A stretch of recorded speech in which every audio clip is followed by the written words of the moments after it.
There are some whopping great fun video games out there, but it's pretty hard to believe that many of them started as just a side project by an enthusiastic developer. You'll be surprised at which of your favorite games started off being indie. Number 1. Minecraft. Markus Persson began developing the sandbox version of Minecraft as a personal project. He was inspired by several other games such as Dwarf Fortress, Dungeon Keeper, and later Infiniminer, which heavily influenced the style of gameplay. As the beta became popular, he set up Mojang, which Microsoft bought 3 years later for $2.5 billion. Number 2. Braid.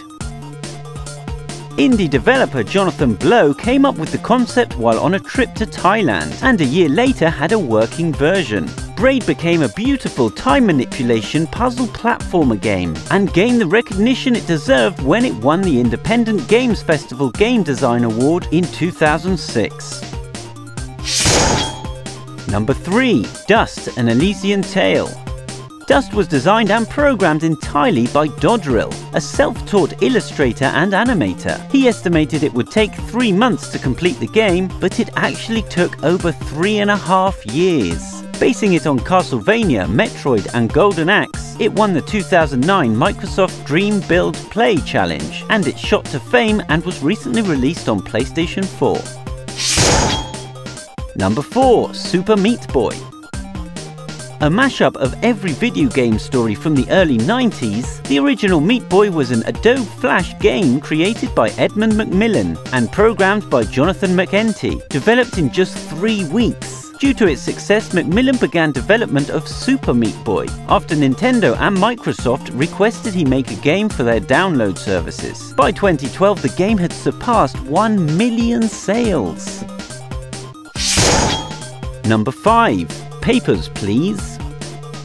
This puzzle video game was created by indie game developer Lucas Pope. A former developer of the Uncharted series wanted to move away from the popular franchise to develop more exploratory ideas for his own games. From his travels in Asia and some return trips to the United States, he became interested in the work of immigration and passport inspectors, and together with his wife created the quirky dystopian document thriller, which was released in 2017 on PlayStation Vita.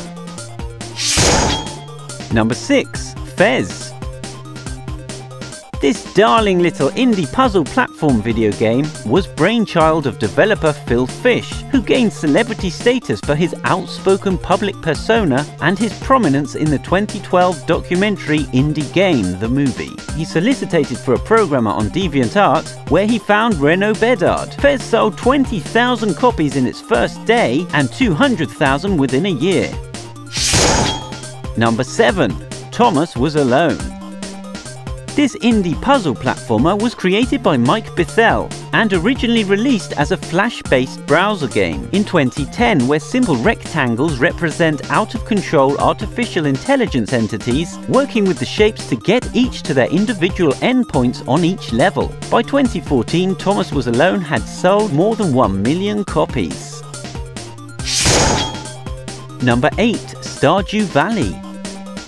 The indie farming simulation role-playing video game was developed by Eric Concerned Ape Barone and was heavily inspired by the Harvest Moon video game series. The player takes the role of a character who, to get away from the hustle of an office job, takes over their deceased grandfather's dilapidated farm. By the end of 2017, Stardew Valley had sold more than 3.5 million units.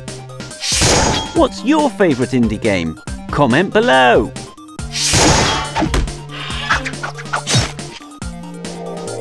Enter now!